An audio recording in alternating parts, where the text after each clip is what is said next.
So Stu and I were just having a chat here off air. We were talking to a guy who truly changed my life.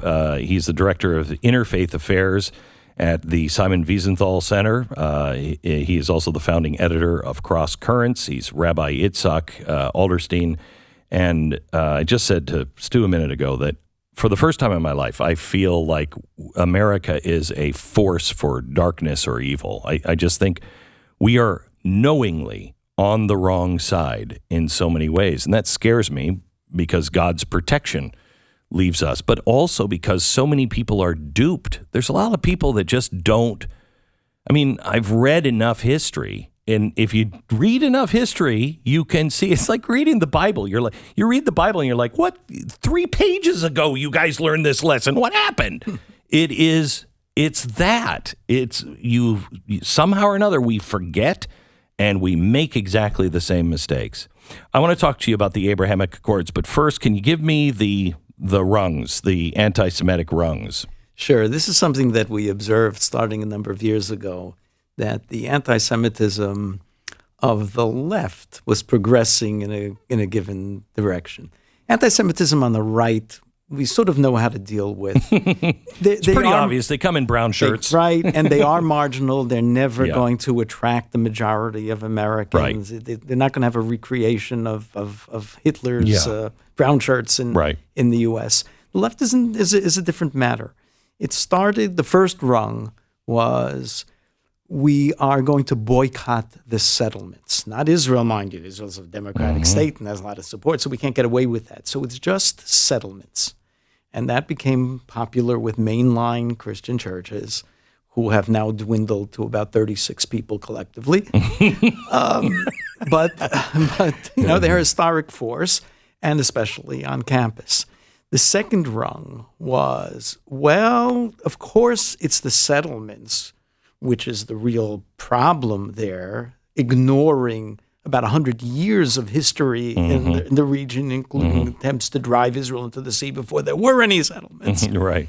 But now we have to talk about boycotting Israel in general, because Israel supports the settlements. Now, we're still talking about Israel, and we're talking about Zionist expansionism and things like that, or whatever they can get to stick to the wall. And some churches got into that, even doing things like changing the liturgy to make it clear that all biblical references to Israel have nothing to do with the modern state, which, of course, did they actually do that? 3 denominations actually did that. Really? Yes. That's what they did in Nazi Germany. Well, different motives, but wow. The third rung, and a lot of people are still there. That's what Ben and Jerry's was. They ostensibly said pull out of the settlements, knowing that you can't pull out of the settlements without pulling out of all of Israel. So effectively, they were boycotting all of Israel. And right. Yeah. And then the third rung, things get even scarier, because then the assumption is we're not talking about Israel anymore, but the assumption now is that Zionists are fair target no matter where they are. People started coming after Hillels on campus. Hillels are a pro-Zionist group, although usually pretty left-wing and always open to consider both sides of the argument. They weren't rah-rah rightist group. But Zionists became a fair target, all Zionists. And you have groups, including, I think the last one was Tufts, asking to ban all student groups that won't take an oath that they don't support Zionism, because Zionism per se. So now you have it like crossing. Yeah, now it's not a country. It's closer to the individual. And the fourth rung, which some groups have, the Bay Area spokeswoman for CARE, which we consider to be a full terrorist organization, said a couple of weeks ago, warned the members of CARE that you have to watch out for synagogue groups. Now, not Zionist groups, but synagogue groups. Well, who belongs to a synagogue? I wonder. I'm usually not put into that category. It's a Greek word, so maybe it has something to do with ancient Greek. I don't know. But what happens here is that Jews, per se, the average Jew in the street becomes a target. So you see the targeting of Jews who look like Jews in Brooklyn daily. I bet. We are seeing this cross a lot of lines. And the same thing has happened in the past where first it was, oh, you're a conservative. You're a Republican. Oh, you were a voter for Donald Trump. To, oh, you're a person that won't support this, and this. And it is directly targeting the person.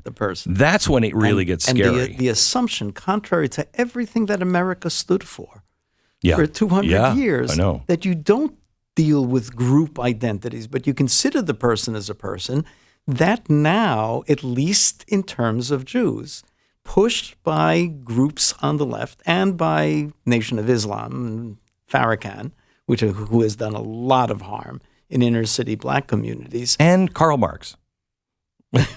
And Karl Marx. Karl Marx is his philosophies.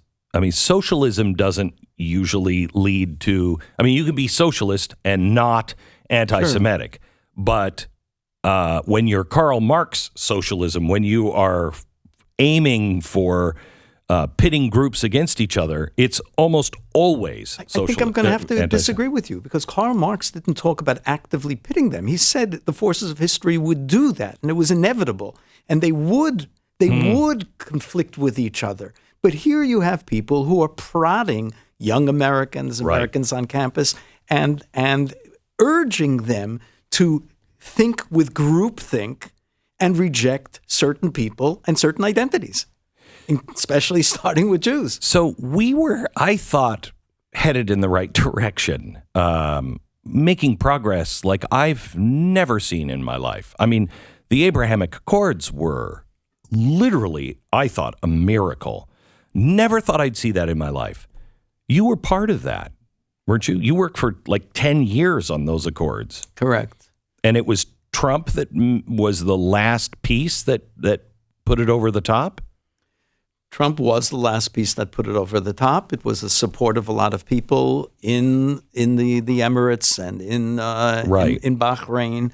Bahrain, which has its critics, nonetheless had a history of over 100 years of genuine religious tolerance. They have a street in the capital in which you can find a Catholic church, a Protestant church, a Hindu temple, and a mosque on the same street. And this is not since the Abraham Accords. This was something that they used to capitalize on in creating the Abraham Accords. And people in the region discovered, United States under Obama did not prove to be such a reliable ally. Things are changing. Iran is this big specter that is looking for domination and going to turn this thing into a Shiite-Sunni war. And if there's anything that they hate worse than Jews, it's the other side in that. I know.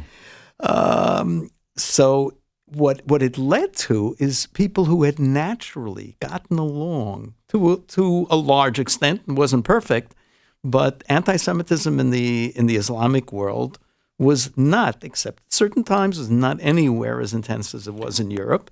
And people did get along in those regions. And they were tired of the Palestinians kind of crying to the world about we're the most oppressed people out there. We got other things to worry about. We're going to worry about Iran.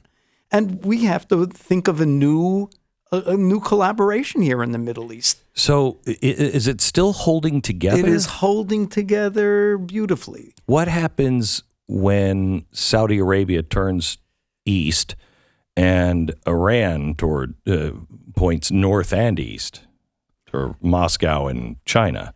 Yeah, that there's no predicting where that'll lead to. But I can tell you that one thing that's going to be very hard to change.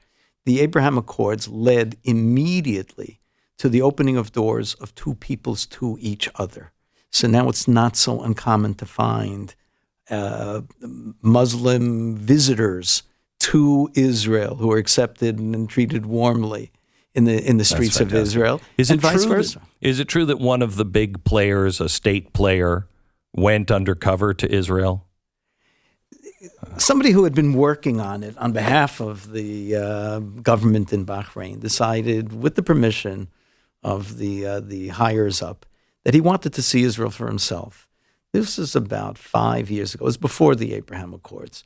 But at one point I was doing a draft for the king on what became called the Bahrain Declaration. And together with our mutual friend Johnny Moore, we were working on the first draft. He's a good man. And this person surprised us, and he told us that he had recently come from Israel.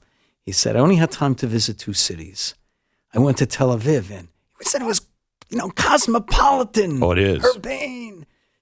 It's New York. And then he said, and then I went to Jerusalem, and my heart felt, and I said, I'm going to have to defend my city. It's, not the, right? It's the religious part. Before I could get the words out, he said, Tel Aviv I just found to be another concrete jungle. Yes. He said, in Jerusalem, he's a practicing Muslim, in Jerusalem I could feel the presence of God walking in the street. I am telling you that is true. The first time, the Temple Mount actually is like a pulsar where that you can feel it. When you get anywhere in Israel, at least I can, you can feel it. You know why everything happens around Israel. It's almost like the world spins with Jerusalem as the center, or the North Pole, if you will, because it is God's seat, and you feel it when you get there. It's amazing. And the Jewish version on that always was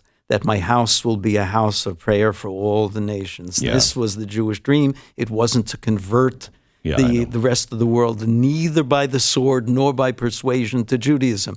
It was to convert the world to a belief in the one God and incorporating his presence in our lives at all times. And the place where you can feel the potential for that is Jerusalem. And it doesn't matter if you're Jewish or you're Christian or you're Muslim. Yeah, you can feel it. You can feel it. Rabbi, thank you so much. Thank you. God bless you. Director of the Interfaith Affairs at the Simon Wiesenthal Center, the founding editor of Cross Currents, and you can find that at cross-currents.com.